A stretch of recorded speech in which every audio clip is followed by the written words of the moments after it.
এশক পয়দা করেন। শোনেন, আমি এমন একটা মানুষ, আমার কিচ্ছু নাই, এলেম নাই, কালাম নাই, কিন্তু আমার কাছে এশক আছে।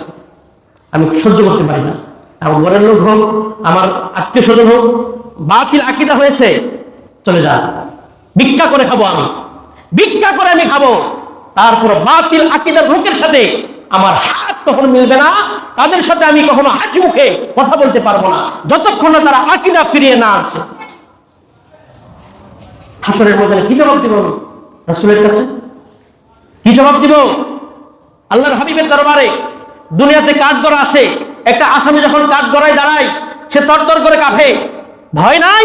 লক্ষ কোটি মানুষের সামনে যখন আপনি কাঠগড়ায় দাঁড়াবেন, কি করবেন আপনি আল্লাহর সামনে, রাসূলের সামনে? দুনিয়ার মধ্যে রাসূলের সাথে বেয়াদবি করা হয়, আপনি চুপ করে বসে খাবার খান, এসি রুমে বসে থাকেন, আপনার কোনো প্রতিবাদ নাই, কলিজার মধ্যে দাগ লাগে না, কষ্ট লাগে না, কি জবাব দিবেন রাসূলের সামনে?